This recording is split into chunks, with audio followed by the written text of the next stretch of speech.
चलो कल के क्लास में देख लो, ऐतिहासिक काल तक पढ़ लिए थे ना। ऐतिहासिक काल देख लो, कहाँ से कहाँ तक को कहा जाता है। सॉरी, ऐतिहासिक काल के अंदर कौन सा आपका, पहले इससे पहले सबसे पहले हम क्या पढ़े थे? प्राग ऐतिहासिक वाला। उसके बाद क्या देखेंगे? आद्य ऐतिहासिक। और उसके बाद क्या आएगा? ऐतिहासिक काल।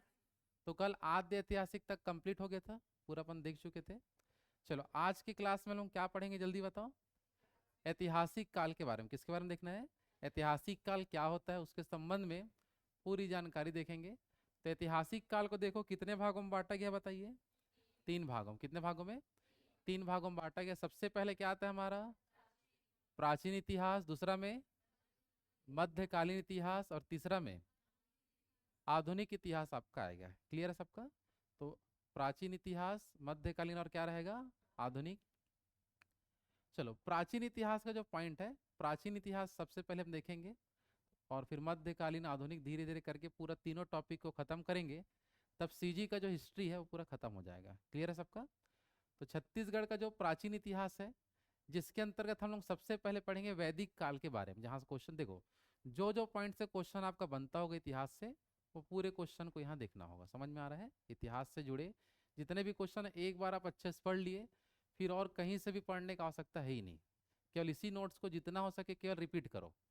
रिपीट करने से क्या होता है कि एकदम हर चीज़ आपके दिमाग में बस जाएगा, और आपका खुद से हाथ से लिखा वाला रहता है तो और ज़्यादा अच्छा हो जाता है। ठीक है ना? पढ़ने में और एकदम आसानी लगता है। बुक लेके पढ़ोगे तो पढ़ने की इच्छा नहीं करेगा, लेकिन खुद का नोट्स लेके जब पढ़ने बैठोगे तो इच्छा करता है। समझ आ पा रहा है? तो इसलिए घर जाके जिस टाइप का आपका स्लाइड बना है पीडीएफ में, सेम वैसे ही जा जाकर आपको लिखना रहेगा बस, और कुछ नहीं करना है। आया समझ में? है ना? और लिखवा नहीं रहे तो क्लास उतना 1.5 घंटे का नहीं रहेगा, वो 1 घंटा 45 मिनट में ही हो जाता है, जितना एक दिन में हम लोग लिखते हैं उसके हिसाब से। ज़्यादा लिखना भी नहीं होगा। क्लियर है सबका?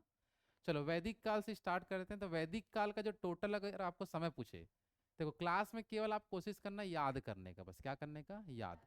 केवल याद हो जाए उस हिसाब से हम लोग पढ़ेंगे बस। ठीक है? तो वैदिक काल का टोटल समय कब से कब तक माना जाता है? 1500 ईसा पूर्व से 600 ईसा पूर्व को तक हम मानते हैं वैदिक काल का समय छत्तीसगढ़ में, या इंडियन हिस्ट्री में वैदिक काल अपना 1500 से 600 ईसा पूर्व होता है। अब बहुत लोगों को प्रॉब्लम इसमें आता है कि ईसा पूर्व और ईस्वी क्या होता है। हाथ उठाइए जितने लोगों को प्रॉब्लम है ईस्वी और ईसा पूर्व जो समझ में नहीं आता है। बस 4 लोग। अब अच्छा, 20-30 लोग हाथ उठा रहे हो, ठीक नहीं? सबको समझ आ जाता है? मतलब बाकी लोगों को देखो, पहले इसको समझा देता हूँ ईस्वी और ईसा पूर्व क्या होता है। एकदम सिंपल नियम है। ईस्वी और ईसा पूर्व बनाने का सिंपल रीजन क्या था, अगर कोई पूछे तो आपको ये बताना है कि आज के दिन अगर हम बात करें, आज का जो हमारा दिन है या कोई भी वर्ष अगर हम बात करें, पुराना वर्ष, तो वो आज से कितना साल पुराना बातचीत है, उसी को निकालने के लिए ही ईस्वी और ईसा पूर्व बनाया गया है। अगर मैं बात करूंगा मान लो 500 ईसा पूर्व बोल दिया, तो आपको आज के डेट से काउंट करना है कि वो कितना साल पुराना है बस। इसी लॉजिक को लेके क्या तैयार किया गया? ईस्वी और ईसा पूर्व, और कोई लॉजिक नहीं है। समझ आ पा रहा है? तो ईस्वी और ईसा पूर्व केवल क्यों बनाया गया जल्दी बताओ, क्यों बनाया गया है भाई? आज के डेट से वो कितना साल पुराना है, बस उसी को हम निकालते हैं इससे, और कुछ नहीं है। ठीक है? तो तो यहां पर सबको ध्यान ये रखना है कि किसी एक चीज को जीरो मान के चलना होगा। क्या मान के चलना होगा? जीरो। तो एक तरफ हमारा माइनस में रहेगा, एक तरफ प्लस में। इस टाइप से जीरो हमारा रहेगा, और जीरो से हम पीछे जाएंगे तो हम बोलेंगे ईसा पूर्व। क्या बोलेंगे? और जीरो से मैं सामने इधर चलूंगा तो वो कहलाएगा ईस्वी। क्या कहलाता है? ईस्वी। ये बस समझ गए? जीरो एक बेस लाइन मेरा हो गया, जिसके पीछे जाऊंगा तो क्या मिलेगा? ईसा पूर्व। और जिसके आगे जाऊंगा तो ईस्वी। ठीक है? अगर मैं बोल देता हूं 200 ईसा पूर्व, क्या बोल दिया मैं? 200 ईसा पूर्व। तो यहां पर मैं टारगेट क्या दे दिया आप लोगों को? 200 ईसा पूर्व टारगेट दे दिया। अब बोला कि वो आज से कितना साल पुराना है। तो अभी हम मान के चलेंगे कि अभी हमारा 2024 चल रहा है, तो 24 को हटा दो फिलहाल के लिए अंदाजा। हम 2000 में चलते हैं। किस में चलते हैं? 2000। 24 तो आंकड़े उतना छोटा मोटा है, समझ आ रहा है? तो हम क्या मान के चले हम कि अभी 2000 में है। किसमें बता दो? सन 2000 ईस्वी में है। ठीक है ना? तो पहले 2000 से जीरो तक जाओगे। कहाँ तक जाओगे? तो कितना साल पीछे आ जाओगे? 200 साल, 2000 साल पीछे नहीं आओगे भाई? 2000 से मैं जीरो में आया तो कितना साल पीछे आ गया? अब 0 से 200 और पीछे जाना है, तो कितना हो जाएगा? प्लस 200 और पीछे जाऊंगा मैं, 2000 तो पहले पीछे आया, फिर 200 और पीछे गया, तो टोटल कितना हो गया? तो 2200 साल पुराना बातचीत है, 200 ईस्वी पूर्व, मतलब समझ आ पा रहे हैं? 200 ईसा पूर्व मतलब क्या हुआ कि वो कितना साल पुराना बातचीत है? 2200 साल पुराना ये बात है, समझ आ पा रहे हैं? हाँ है ना? क्लियर हो पा रहा है कि नहीं, जल्दी बताओ, पहचान लोगे? तो पहले अभी हम मान के चलेंगे कि हम सन 2000 ईस्वी में हैं, और हमको कोई भी अगर मान लो कि अब 2000 ईस्वी में हो, और मैं बोलूंगा कि बातचीत है 800 ईस्वी का, कितना ईस्वी का? तो देखो, एक होता है 0, फिर हमारा टारगेट है 800, और अभी अभी हम लोग किस में है? 2000 में, किस में है? तो 2000 से मेरे को 0 तक नहीं जाना है, मेरे को अब 800 तक जाना है, क्योंकि ईस्वी ईस्वी है दोनों। ये 2000 ईस्वी है, मेरे को जाना कितना में है? 800 ईस्वी में जाना है, समझ आ रहा है? तो कितना पीछे आऊंगा? बस 1200 साल पीछे आ जाऊंगा, क्योंकि 2000 में 1200 घटाऊंगा तो कितना मिल जाएगा? तो 1200 साल पुराना बातचीत है, ऐसे बताते हैं, समझ आ पा रहा है? और इसी को अगर मैं बोल दूंगा कि भाई 800 ईसा पूर्व, क्या बोल दिया? तो पहले 2000 से कहाँ जाओगे? 0 में, और 0 से फिर कितना साल पीछे है? 800 साल पीछे जाओगे, समझ आ पा रहा है? तो टोटल अगर 800 ईसा पूर्व का बात करूं, तो ये होगा 2800 साल पुराना बात, और 800 ईस्वी का बात करूंगा तो ये होगा 1200 साल पुराना, समझ आ पा रहा है? क्लियर हो पाया? अब बात है कि ईस्वी और ईसा पूर्व नाम क्यों दिए? तो ईसा मसीह के जन्म को 0 माना गया, ईसा मसीह के जन्म को क्या माने? 0 ईस्वी माना गया, क्या माना गया? 0 ईस्वी। अब 0 ईस्वी ईसा पूर्व के नाम पर बोल देते हैं ईसा पूर्व और ईस्वी करके, समझ आ पा रहे हैं? तो ईसा मसीह के नाम पे ये रखा गया है बस, क्योंकि किसके जन्म को 0 माना गया है? ईसा मसीह के जन्म को 0 माने। तो आज हम लोग जो समय में खड़े हैं, वो ईसा मसीह के जन्म के कितना साल आगे आ चुके हैं? तो 2000 साल आगे हैं, अभी 2024 साल हम लोग आगे हैं, क्योंकि ईसा मसीह का जन्म कब हुआ था? 2024 साल पहले हुआ था बोलेंगे, समझ आ पा रहे हैं? और हम लोग उनके जन्म में सभी कितना साल आगे आ चुके हैं? 2024 साल आगे आ चुके हैं, समझ आ पा रहे हैं? आया ना? क्लियर है सबका? कोई डाउट है तो हाथ खड़े करके पूछ लो, किसी के समझ में नहीं आया होगा तो क्यों बनाएगा, रीजन समझ गए ना? आज से कितना साल पुराना है, बस ये निकालने के लिए है, ठीक है? निकाल लोगे, कोई भी देंगे तो। अब बातचीत है 1500 ईसा पूर्व, कितना की बात है? तो पहले 2000 पीछे जाओगे, फिर 1500 और पीछे जाओगे, क्योंकि पहले 0 में आओगे ना, फिर 1500 और पीछे जाओगे, तो टोटल कितना? 3500 साल पुराना बातचीत है। उस समय भारत में चलता था वैदिक काल, क्या चलता था? वैदिक काल चलता था, 3500 साल पहले, समझ आ रहा है? उस समय का बातचीत है ये, क्लियर है सबका? है ना? तो वैदिक काल का जो टोटल टाइम पीरियड है वो 1500 से कितना है? 600, ठीक है? इसको भी दो भागों में बांटा गया। कुछ ऐसा समय देखो, 1500 से लेकर 1000 जो ईसा पूर्व के बीच में ऋग्वेद का निर्माण हुआ था। किसका निर्माण हुआ था? इसलिए उसको नाम दे दिया गया ऋग्वैदिक काल, क्या बोल दिए? क्योंकि इस समय पूरा ऋग्वेद का क्या हुआ? निर्माण। तो कौन सा काल के नाम से जाना गया? ऋग्वैदिक काल। और बाकी जो अन्य वेद हैं वो उत्तर वैदिक काल में बने हैं। कौन से काल में बने हैं? उत्तर वैदिक काल। क्लियर सबका? तो वैदिक काल को कितने भागों भागों में बांटा गया है? दो भागों में। पहला कौन सा आएगा? ऋग वैदिक काल, और दूसरा उत्तर वैदिक काल। क्लियर है? तो ऋग वैदिक काल का जो समय हो कब से कब तक रहेगा? 1500 से 1000। और उत्तर वैदिक का बता दो, 1000 से 600। ठीक है।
चलो यहाँ देखोगे था।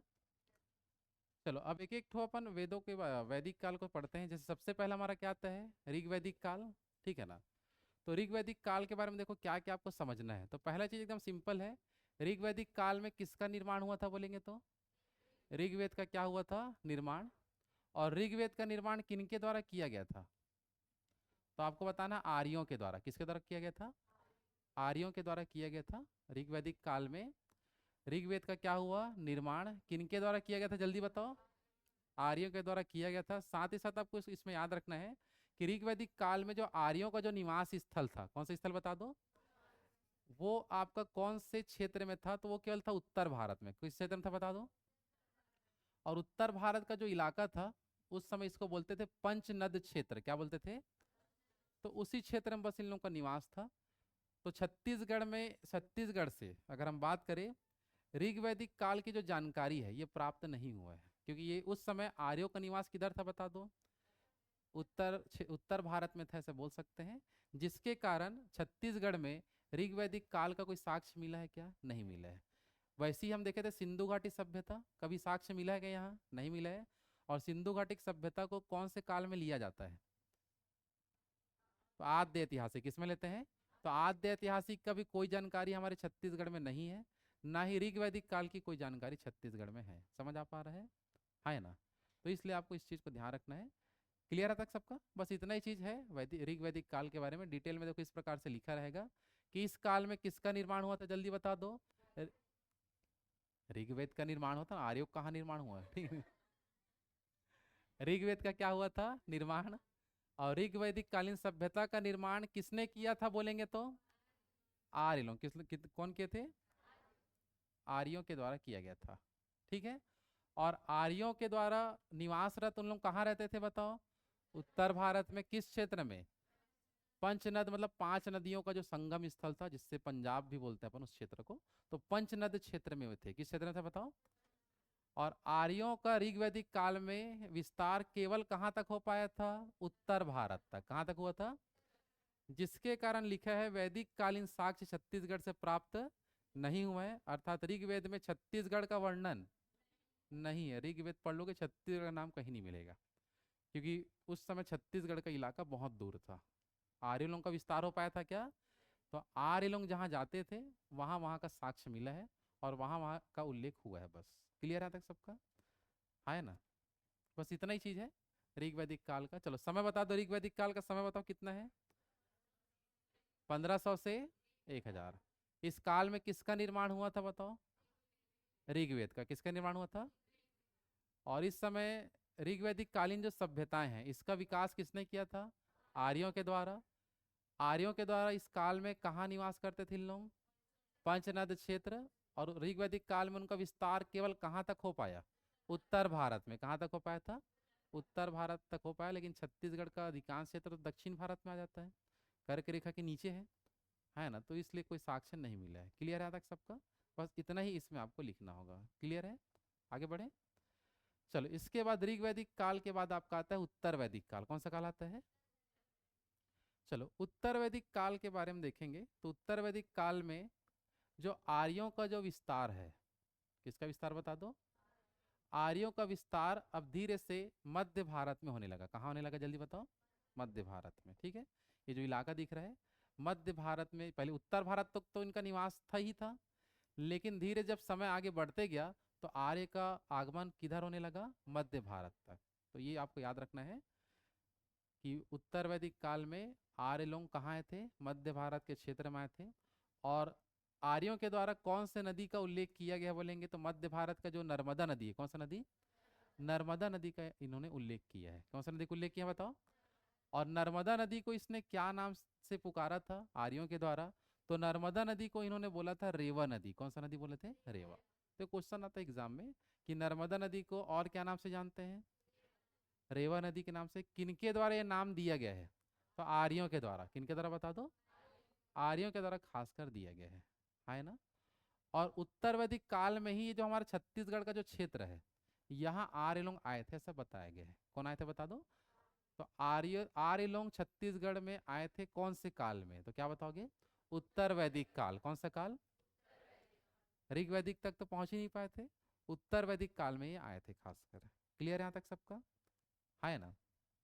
साथ ही साथ आर्यों के द्वारा कौन से पर्वत का उल्लेख किया गया बोलेंगे तो ये है आपका विंध्याचल पर्वत। कौन सा पर्वत? तो विंध्याचल पर्वत का भी उल्लेख किया गया है कौन से काल में? उत्तर वैदिक काल में आर्यों के द्वारा। बस इतना ही है फैक्ट और कुछ नहीं है उत्तर वैदिक काल का। क्लियर है सबका? फैक्ट में क्या लिखना है यहाँ पूरे स्पष्ट रूप से यहाँ लिखा रहेगा, देख सकते हैं कि इस काल में आर्यों का विस्तार कहाँ हुआ था? मध्य भारत में होने लगा। आर्यों ने इस काल में नर्मदा नदी को क्या बोला था? रेवा नदी के नाम से बोले थे। इस काल में आर्य लोग कहाँ आए थे? छत्तीसगढ़। कहाँ आए थे बता दो। और इसी काल में कौन से पर्वत का उल्लेख मिलता है? विंध्याचल पर्वत का क्या मिलता है उल्लेख? क्लियर है सबका? बन जाएगा इतना क्वेश्चन। आगे बढ़े, ठीक। चलो, तो ये हो गया हमारा वैदिक काल खत्म। कौन सा काल खत्म? चलो, वैदिक काल के बाद अब क्या मिलेगा? रामायण काल। कौन सा काल पढ़ते हैं? देखो, छत्तीसगढ़ से कुछ कुछ ही जानकारी बस मिला है, एकदम डिटेल से कुछ नहीं मिला है। जितना भी क्वेश्चन हमारे सीजी एग्जाम में आ सकता है रामायण काल से, वैदिक काल से, उतना ही पढ़ते हैं। लेकिन इंडियन हिस्ट्री में इसको पूरा डिटेल से पढ़ा जाता है हर एक चीज़ को। वैदिक काल बहुत बड़ा टॉपिक होता है, समझ में आ रहा है। लेकिन सीजी हिस्ट्री में कुछ है ही नहीं। अब ऋग वैदिक काल तो पूरा खत्म, कुछ मिला ही नहीं यहाँ से। और उत्तर वैदिक में आए थे बस ये पता चला है, और उतना कोई प्रमाण है क्या? नहीं है। बस नर्मदा नदी वाला क्वेश्चन एग्जाम में आता है। बन जाएगा सबसे? एक ही जन बोला यस सर बस बाकी लोग क्या कर रहे हो जल्दी बताओ। बन जाएगा सबसे? चलो, रामायण काल के बारे में देखते हैं। रामायण देखे हो सब लोग? चलो देख लो कौन कौन है पहचानना इधर, ठीक है रामायण काल के बारे में, ठीक है ना।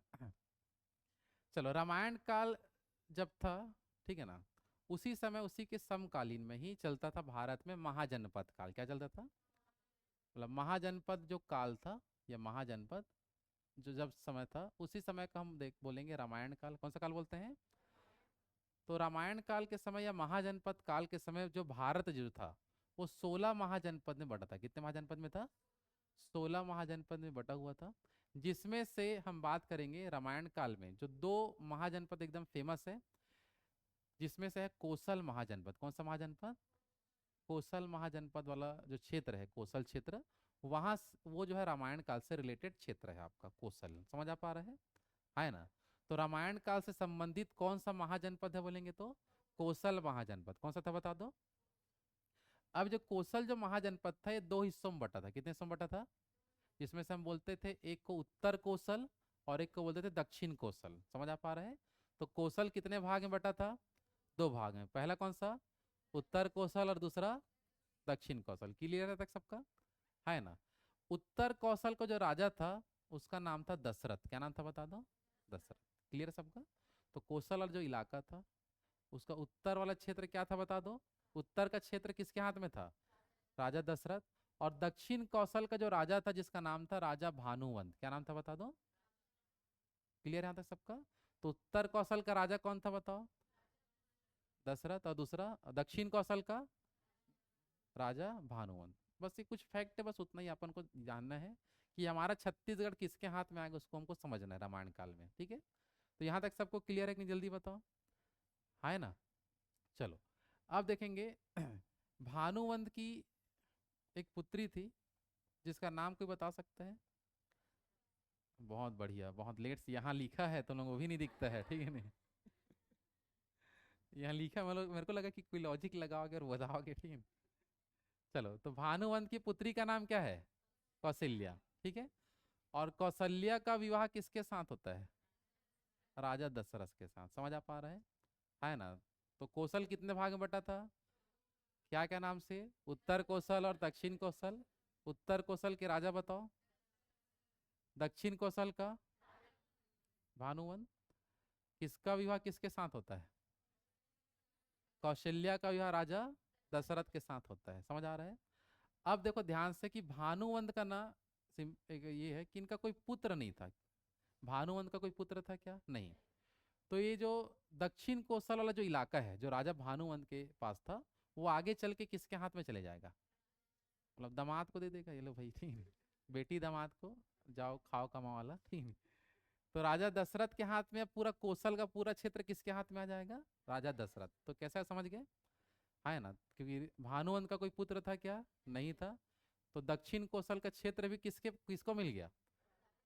राजा दशरथ को मिल जाता है। यहाँ तक सबको क्लियर है?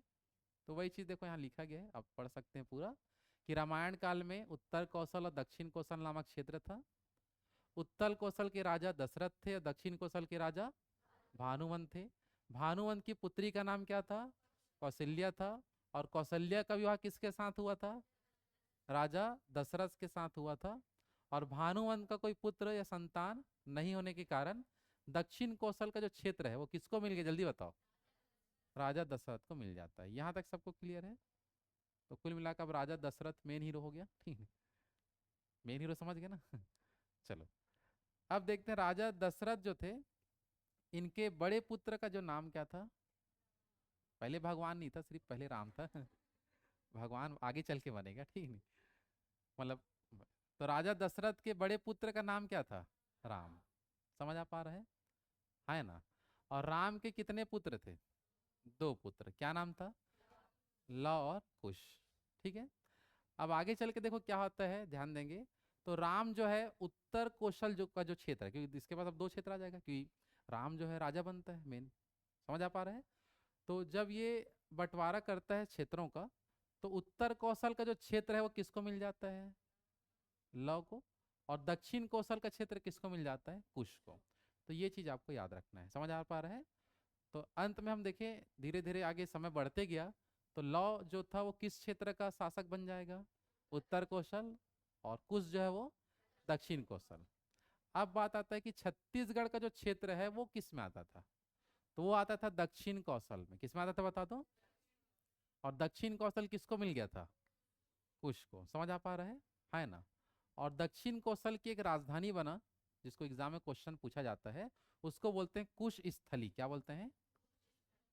तो क्यों कुश स्थली पड़ा, समझ गए? क्योंकि दक्षिण कौशल किसके हाथ में आ गया? कुश। और दक्षिण कौशल का एक हेडक्वार्टर राजधानी बना, जिसको क्या बोलते हैं? कुश स्थली। ये आपको याद रखना है। तो छत्तीसगढ़ का जो क्षेत्र था वो कुश के इलाके में था। यहाँ तक सबको क्लियर है ना? तो फिर से एक बार देखो ध्यान से, क्या क्या हम लोग समझें इस डायग्राम से। तो कौशल नामक क्षेत्र था। कौशल कितने भाग में बटा था? दो भाग में। क्या क्या नाम से? उत्तर कौशल और दक्षिण कौशल। उत्तर कौशल का राजा शुरू में कौन था? और दक्षिण कौशल का भानुवंत। दशरथ का विवाह किसके साथ होता है? कौशल्या। भानुवंत का कोई पुत्र था क्या? तो दक्षिण कौशल भी किसको मिल गया? राजा दशरथ को। ठीक है, अब राजा दशरथ उस क्षेत्र को किसको दे देगा? राम को। और राम उस क्षेत्र को किसको दे देगा? लव कुश को। तो उत्तर कौशल किसको मिला? और दक्षिण कौशल कुश को मिलता है। यहाँ तक सबका क्लियर है? और दक्षिण कौशल की राजधानी क्या था? कुश स्थली। आपको याद रखना है। क्लियर सबका? और रामायण काल में बस्तर क्षेत्र को अलग नाम से जानते थे। रामायण काल में देखो, रामायण काल में बस्तर को क्या नाम से जानते थे? दंडकारण्य। क्या बोलते थे? क्योंकि दंडकारण्य इसलिए बोलते थे क्योंकि दंडक नामक एक राक्षस था। कौन सा राक्षस? तो उसका वो क्षेत्र था, इसलिए दंडकारण्य। आरण्य मतलब जंगल, और वो जंगल किसका है? दंडक राक्षस का। कौन सा राक्षस का? तो इसलिए इसको बोलते थे दंडकारण्य बोलते थे। समझ आ रहा है? क्योंकि रामायण काल में जगह जगह राक्षस लोग रहते थे, ठीक है?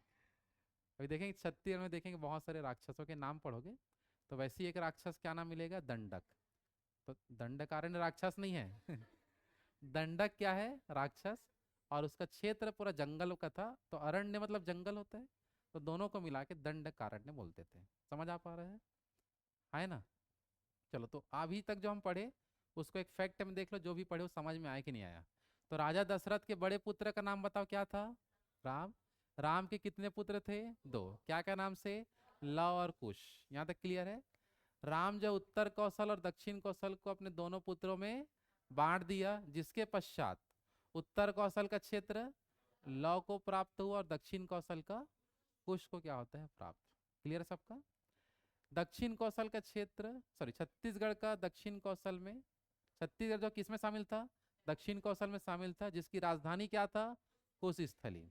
और रामायण काल में बस्तर को क्या नाम से जानते थे? दंडकारण्य बोलते थे। यहाँ तक सबको समझ आ गया है? आगे बढ़े। बस यही सब फैक्ट आपको पढ़ना है। नॉर्मली क्वेश्चन आता है, कोई कठिन क्वेश्चन नहीं देगा प्राचीन इतिहास का, ठीक है? जितना जानकारी उतना ही हम देखेंगे। समझ आ पा रहा है? अब हम देखते हैं कि छत्तीसगढ़ में ऐसा कौन कौन सा जो इलाका है, जो रामायण काल से संबंधित है। क्या देखेंगे? या रामायण काल से जुड़ा हुआ जो भी क्षेत्र है उसका एक हम ओवरव्यू लेंगे कि जिलों का नाम, कि कौन कौन सा जिला आपको यहाँ से याद रखना है। समझ आ पा रहा है? तो रामायण काल से संबंधित जो साक्ष्य जो मिले हैं, वो सबसे पहले आप बताओगे ये हमारा जो जिला है, ये कौन सा जिला है? रुको रुको, और सरगुजा है ना। चलो, तो ये कौन सा जिला हो गया हमारा? सरगुजा जिला। कौन सा जिला है? सरगुजा। चलो, जिले जिले के बारे में हम भूगोल में पढ़ते हैं, लेकिन एक बार और कल बता दूंगा कि कौन कौन से क्या क्या जिले हैं, ठीक है ना? कि बहुत लोगों को जिला पता नहीं होगा तो कुछ समझ में नहीं आ पाएगा। तो फिर हल अभी ध्यान रखें सबको। तो ये कौन सा जिला है बता दो? सरगुजा। सरगुजा के जस्ट नीचे आएंगे तो ये है रायगढ़। कौन सा जिला है? तो रायगढ़। जहाँ जहाँ साक्ष्य मिला उसको अपन इंडिकेट कर रहे हैं बस, कि रामायण कालीन जो क्षेत्र है प्रमुख वाला जो एग्जाम में आता है, वो आपको याद रखना है, ठीक है? तो पहला क्या बताओगे? सरगुजा। दूसरा में रायगढ़। तीसरा ये बताएंगे, ये है हमारा जांजगीर चांपा। क्या है बता दो? जांजगीर चांपा। जांजगीर चांपा से नीचे आएंगे तो ये है बलौदा बाजार। क्या है बता दो? तो बलौदा बाजार से भी कुछ साक्ष्य यहाँ से हम देखेंगे रामायण काल का, यहाँ से पूरा पढ़ना है, ठीक है? बलौदा बाजार के बाद नीचे हम जैसे देखते हैं तो ये हमारा जो इलाका आएगा धमतरी। कौन सा क्षेत्र है? तो धमतरी से भी कुछ साक्ष्य मिलेगा। धमतरी के बाद नीचे आएंगे, ये है कांकेर। कौन सा जिला है? तो कांकेर से भी कुछ साक्ष्य मिल जाएगा, है ना? और कांकेर के नीचे वाला जो ये पूरा इलाका है इसको हम बोलेंगे दंडकारण्य। क्या बोल देंगे? तो दंडकारण्य नीचे का पूरा इलाका मिलेगा। समझ आ पा रहा है ना? तो चलो क्षेत्र बता दो। रामायण कालीन प्रमुख क्षेत्रों का अगर नाम देखे, कहाँ कहाँ से रामायण काल के साक्ष्य मिले हैं, कौन कौन से जिलों से, तो पहला क्या बताओगे? और जोर से बोलो। सरगुजा। दूसरा? दूसरा रायगढ़। तीसरा जांजगीर चांपा। तीसरा क्या है? जांजगीर चांपा। चौथा? चौथा में बलौदा बाजार। पांचवा? पांचवा में धमतरी। छठवा? छठवा में कांकेर। और सातवां में दंडकारण्य। क्या बोलेंगे? दंडकारण्य बोल सकते हैं। क्लियर है सबके यहाँ तक? देखो वही सब यहाँ लिखा अपन को देखेंगे। अब एक एक जो क्षेत्र हम देखें उसमें क्या क्या मिले, जैसे सरगुजा देखेंगे, सरगुजा से क्या क्या मिलेगा, है ना? सरगुजा के नीचे क्या देखेंगे? रायगढ़। तो रायगढ़ के कुछ क्षेत्र देखेंगे जहाँ से रामायण काल से रिलेटेड होगा। तो एक एक क्षेत्रों के बारे में थोड़ा सा समझते हैं कि क्या क्या वहाँ से मिलेगा, ठीक है सबका? चलो, तो रामायण काल का अगर हम देखें क्षेत्रों के बारे में, तो कौन कौन सा क्षेत्र सरगुजा से रिलेटेड है अगर क्वेश्चन है तो आपको देखेंगे। सबसे पहला आपको याद रखना है लक्ष्मण जो पंजा। क्या बोलते हैं? लक्ष्मण पंजा को बोलते हैं लक्ष्मण के पांव के निशान। क्या बोलते हैं? लक्ष्मण के पांव के निशान। या इसी को एग्जाम में लिख के आता है, लक्ष्मण खोह करके देता है। क्या देता है? ये कंफ्यूजन मत होना कि लक्ष्मण खोह जो है रामायण कालीन जो एक जगह है इस प्रकार से, वो कौन से जिले में आता है। तो कौन से जिले में बताओगे? सरगुजा जिले में आता है। बस इतना ही है और कुछ नहीं है। बस रामायण कालीन क्षेत्र में आपको नाम पता होना चाहिए और किस जिले में है ये पता होना चाहिए बस। और कोई ज़्यादा बड़ा क्वेश्चन नहीं है। समझ आ पा रहा है? तो लक्ष्मण खो कौन से जिले में बताओ? सरगुजा जिला। कौन सा जिला बता दो? सरगुजा। ये जो दिख रहा है ये आपका है सीता कुंड। क्या है बता दो? तो सीता कुंड भी कहाँ मिला है? सरगुजा जिले में ही हमको मिलेगा। समझ आ पा रहा है? ये जो है आपका किष्किंधा पर्वत। कौन सा पर्वत है? जो मंदिर अंदिर भी अभी बन गया है, बहुत ही अच्छा जगह है। क्या हो कोई यहाँ? जाओगे बाद में जाओगे, ठीक है नहीं? चलो, तो क्षेत्र बताओ। सरगुजा से बताओ पहला क्या मिला? लक्ष्मण खो। दूसरा सीता कुंड यहाँ से मिला है, ठीक है? तीसरा बताओ किष्किंधा पर्वत। कौन सा पर्वत? इसके बाद आपको मिलेगा यहाँ सीता बेंगरा। कौन सी गुफा? सीता बेंगरा। बेंगरा मतलब गुफा बोलते हैं, या बेंगरा मतलब जो निवास स्थल था जहाँ लोग रहते थे उन्हीं को बेंगरा बोलते हैं, गुफा। समझ आ पा रहा है? तो ये आपका है लक्ष्मण बेंगरा। कौन सा है? ये इसका फ्रंट साइड से जस्ट पीछे साइड जाओगे तो ये मिल जाता है। समझ में आ रहा है? तो सामने तरफ क्या था? Laxman Bengra, sorry sorry Sita Bengra. उसी बैक साइड जाएंगे तो क्या है? लक्ष्मण बेंगरा। समझ आ रहा है?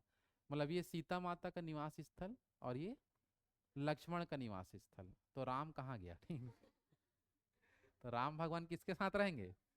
तो राम बेंगरा अलग से थोड़ी ना बनाएंगे, ठीक है नहीं? नहीं समझ आ पा रहा है जो? नहीं तो बोलोगे ये वाला बेंगरा था ही नहीं करके।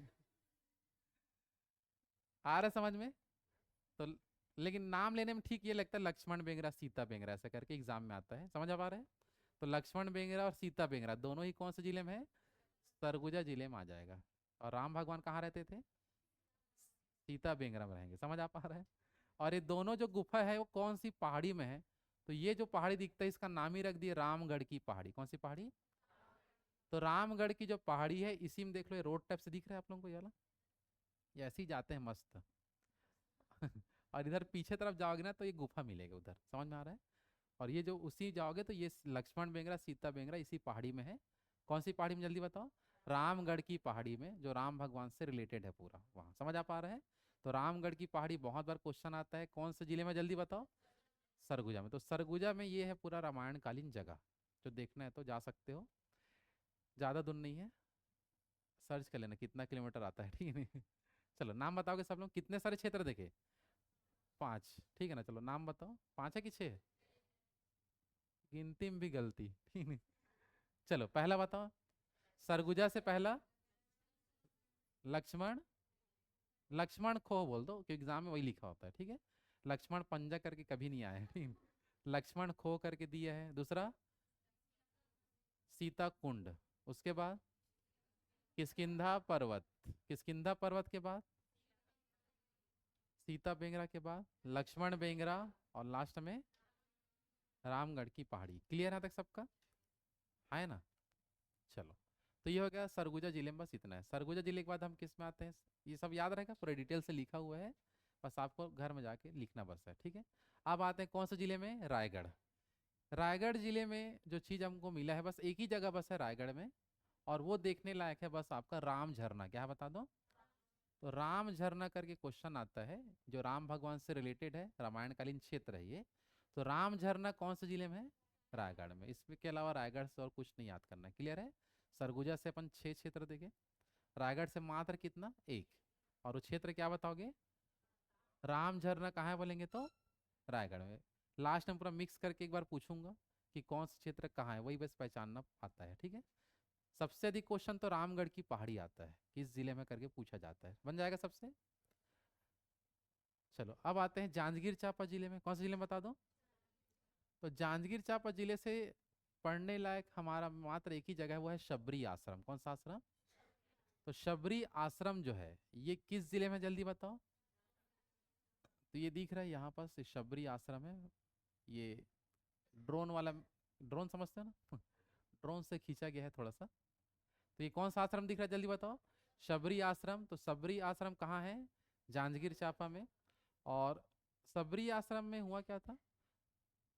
शबरी आश्रम में राम को जूठा बेर कौन खिलाई थी?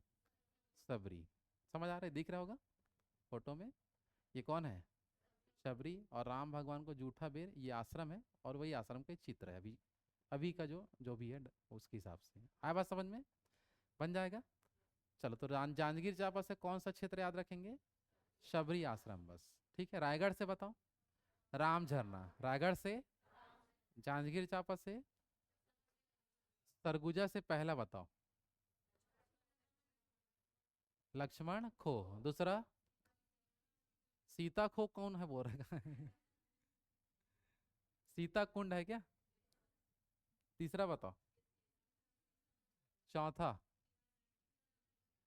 पांचवा लक्ष्मण मेघरा, और छठवा में रामगढ़ की पहाड़ी। क्लियर है तीनों जिला? चलो, इसके बाद आते हैं जांजगीर चांपा का तो हो गया। अब कौन सा आते हैं? जांजगीर चांपा में देखो और बहुत सारे क्षेत्र है, जैसे एक मिलेगा खरौद। क्या मिलता है? खरौद। याद रखे सबका? तो खरौद के बारे में देख लो क्या क्या आपको यहाँ से जानना है, ठीक है ना? चलो, तो खरौद के बारे में सबसे पहले देखेंगे, खरौद को, खरौद भी किस जिले में आता है? तो खरौद से जो मेन क्वेश्चन आता है वो ये आता है कि खरौद को और क्या नाम से जानते हैं छत्तीसगढ़ में, कोई बता सकता है? काशी। इसी की तुलना किससे किया जाता है? काशी से। तो छत्तीसगढ़ का काशी किसे कहते हैं जल्दी बताओ? खरौद को। किस जिले में स्थित है? जांजगीर चांपा। क्लियर सबका? और यहाँ जो है क्या चीज का साक्ष्य मिला है? तो यहाँ आपको बताना है, जो लक्ष्मण जो थे, क्या बता दो? तो लक्ष्मण के द्वारा शिव की पूजा की जा रही थी। किसकी पूजा? तो उसका साक्ष्य यहीं से मिला है, खरौद से। समझ आ पा रहे हैं? तो लक्ष्मण के द्वारा किसकी पूजा की जा रही थी? शिव की पूजा का साक्ष्य कहाँ से मिला है? खरौद से ही आपका मिला है, ठीक है? और जहाँ ये पूजा पाठ हो रहा था वहाँ एक मंदिर बना दिए, और उस मंदिर को ही बोलते हैं लक्ष्मणेश्वर मंदिर। कौन सा मंदिर? ये है नॉर्मल प्राचीन मंदिर है, प्राचीन कालीन, जो अभी भी सब दर्शन दर्शन करने के लिए जाते हैं। आ रहा समझ में? तो क्वेश्चन आता है लक्ष्मणेश्वर मंदिर कहाँ, जल्दी बताओ। खरौद में, इतना आपको याद रखना है। और इसी लक्ष्मणेश्वर मंदिर को और क्या बोलते हैं, कोई बता सकता है? इसी को कभी कभी लखनेश्वर करके भी लिख देते हैं। क्या लिख देते हैं? लखनेश्वर करके भी लिख देते हैं। कभी कभी इसी मंदिर को बोलते हैं लाखाचार मंदिर। कौन सा मंदिर? लाखाचार। तो सब इसी मंदिर का ही नाम है, जो लक्ष्मण भगवान से संबंधित है, रामायण काल का मंदिर है वो। समझ आ पा रहा है? तो लक्ष्मणेश्वर मंदिर को ही और क्या बोलते हैं? लखनेश्वर मंदिर, या इसी को ही और क्या बोलते हैं? लाखाचार मंदिर कहते हैं। यहाँ तक सबको क्लियर है? तो खरौद क्यों फेमस, समझ गए? रामायण कालीन जगह है, क्योंकि यहाँ कौन सा मंदिर मिला है? लक्ष्मणेश्वर मंदिर यहाँ मिला है। क्लियर सबका? अच्छा, लाखाचार मंदिर क्यों बोलते हैं, किसी की जानकारी? हाँ, ठीक है ना। देखो, शिव की जो मूर्ति है, किसकी मूर्ति? तो शिव की जो मूर्ति पर, ठीक है ना, किसकी मूर्ति पर बता दो? शिव की मूर्ति पर 1 लाख चावल के दाने गड़े गए थे। कितना? गिन के एकदम, ठीक है। ठीक है ना। तो इसलिए उसको लाखाचार बोलते हैं। क्या बोलते हैं? कि लाख चार मतलब चावल, समझ रहे नहीं?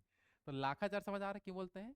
क्योंकि शिव की मूर्ति पर कितने लाख चावल के दाने गड़े थे? 1 लाख। तो इसलिए लाखाचार के नाम से जानते हैं, और आज भी वहाँ चावल चढ़ाने की परंपरा भी रहता है। आए समझ में? क्लियर है सबके यहाँ तक?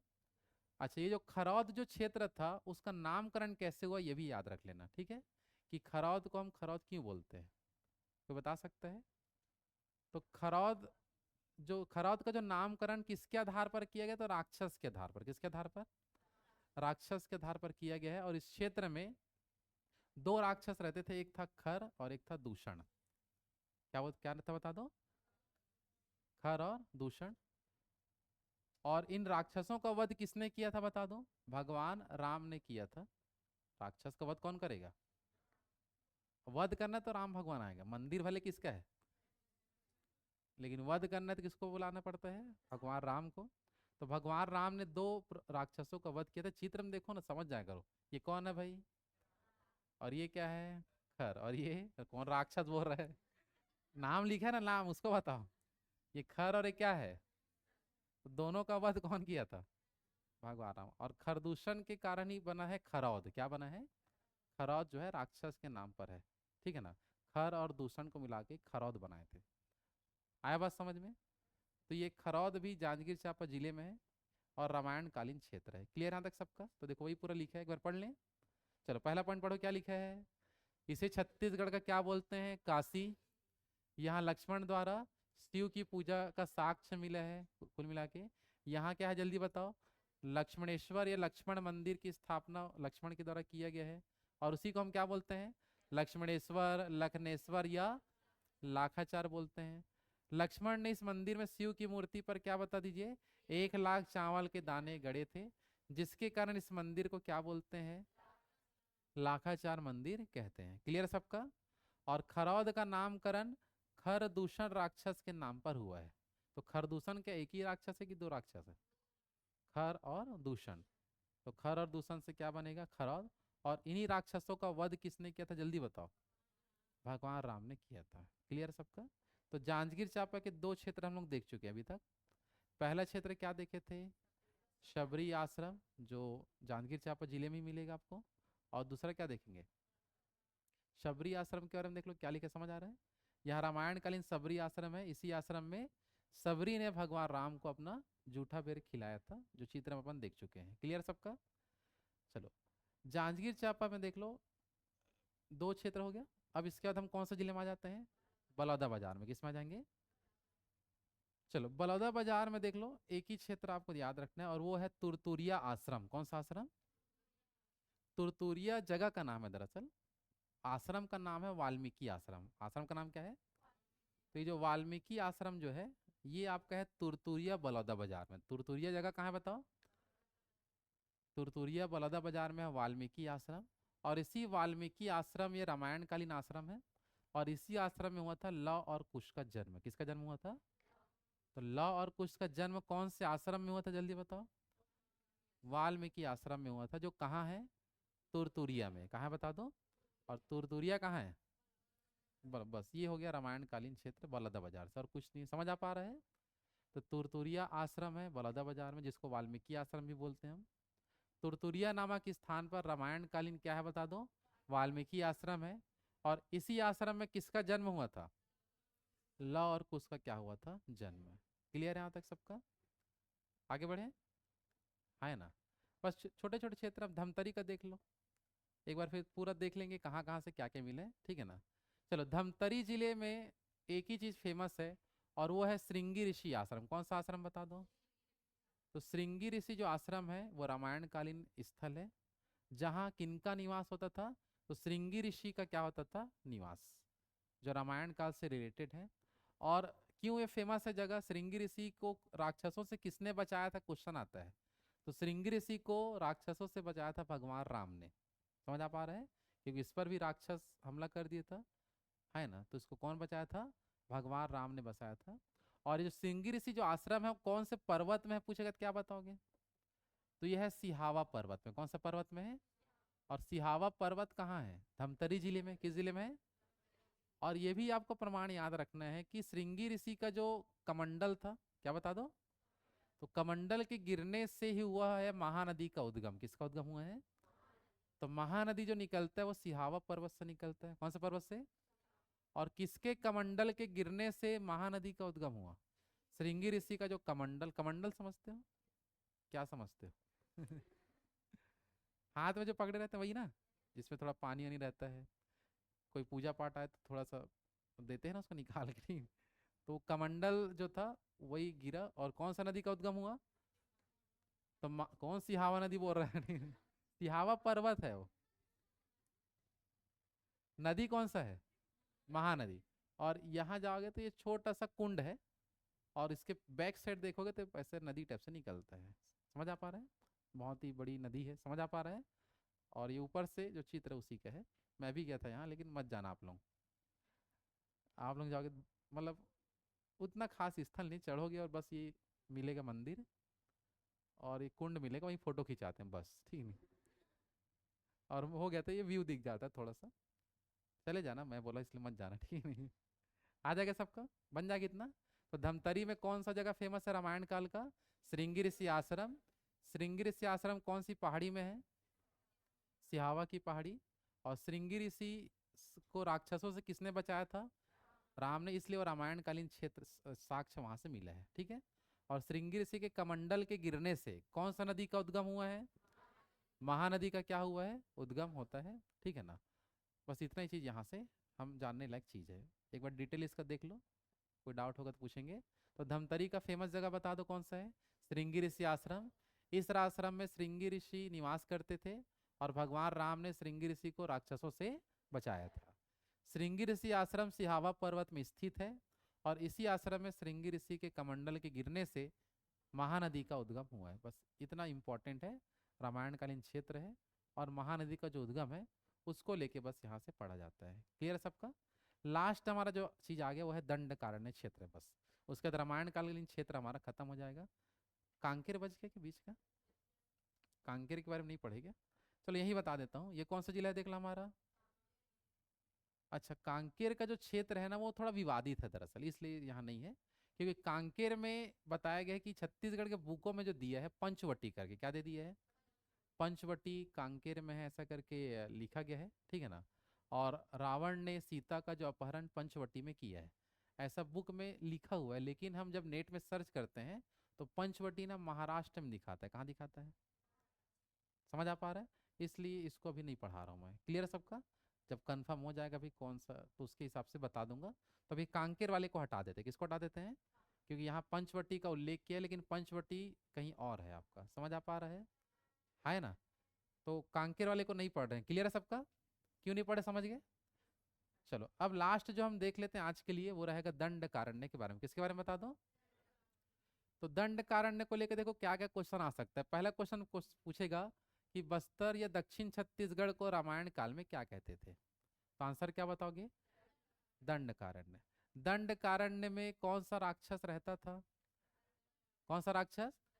दंडक राक्षस के अधिकृत क्षेत्र होता था, इसलिए इसको क्या नाम से जाना जाता है? दंड कारण्य। अच्छा, दंडकारण्य रामायणकालीन क्षेत्र क्यों है? क्योंकि यहाँ जब भगवान राम वनवास में निकले थे तो कुछ समय दंडकारण्य में बिताया था, इसलिए वो दंडकारण्य जो क्षेत्र है वो रामायणकालीन है माना जाता है। समझ आ पा रहे हैं? है ना? तो दंडकारण्य क्यों रामायणकालीन है वो समझ में आ गया है। क्योंकि कुछ समय वनवास के भगवान राम ने कहाँ गुजारा था? दंडकारण्य में। साथ ही साथ जब हनुमान भगवान ऐसे उड़ते हैं और संजीवनी बूटी जब ले जा रहे थे, तो बस जो दंड कारण क्षेत्र के जो ये सालवन दिख रहे हैं, कौन सा वन बता दो? इस सालवनों का जो उल्लेख रामायण में किया गया, कहाँ किया गया है? कि दंड कारण क्षेत्र में बहुत ही अधिक मात्रा में साल वन है। कौन से वन है? तो उसका उल्लेख रामायण में किया गया है, ऐसा करके प्रमाण है बस, और कुछ नहीं है। समझ आ पा रहा है? बस यही क्वेश्चन है रामायण काल से दंड कारण्य का। समझ आ पाया? क्या क्या चीज बताया? सबसे पहले बताओ, दंड कारण क्षेत्र दक्षिण छत्तीसगढ़ बोले या बस्तर को उस रामायण काल में क्या बोलते थे? दंड कारण्य। नामकरण किसके आधार पर है? राक्षस के आधार पर। ठीक है ना? राम जो अपने वनवास का कुछ समय कहाँ बिताया था? दंडकारण्य में। और जब हनुमान संजीवनी बूटी ले जा रहे थे तो दंडकारण्य क्षेत्र में आए साल वनों का उल्लेख कहाँ किया गया है? रामायण में किया गया है। बस यही क्षेत्र है दंडकारण्य का। बन जाएगा सबसे। डिटेल इसका पढ़ लो एक बार लाइन से, कुछ दिक्कत होगा तो बताना। पहला पॉइंट देखो क्या लिखा है। बस्तर या दक्षिण छत्तीसगढ़ के क्षेत्र को रामायण काल में क्या बोलते थे? दंडकारण्य। दंडक राक्षस का अधिकृत क्षेत्र होने के कारण इस क्षेत्र को क्या बोलते हैं? दंडकारण्य। भगवान राम ने वनवास के देखो कुछ समय दंडकारण्य क्षेत्र में व्यतीत किया था, इसलिए इस क्षेत्र फेमस हो पाया। और जब हनुमान संजीवनी बूटी ले जा रहे थे तो मार्ग में आए दंडकारण्य के साल वनों को उल्लेख कहाँ किया गया है? रामायण काल या रामायण में किया गया है, ऐसा बताया गया है। आया बात समझ में? आए ना? चलो, तो कल हम पढ़ेंगे महाभारत काल। कौन सा काल पढ़ेंगे? तो आज रामायण काल हो गया और वैदिक काल, दोनों क्लियर है सबका? नॉर्मली क्वेश्चन है, छोटे मोटे ही क्वेश्चन आते हैं, बस ज़्यादा डिटेल से नहीं है ये। बन जाएगा। तो आज यहाँ तक का नोट्स भेजूंगा, चित्र वाला भी रहेगा और ऐसे हाथ से लिखा वाला भी रहेगा। आपको दोनों को देख के पढ़ सकते हो। क्लियर है सबका? है ना? चलो, 5 मिनट समय, 5-10 मिनट। फिर क्या मैथ्स पढ़ना है क्या?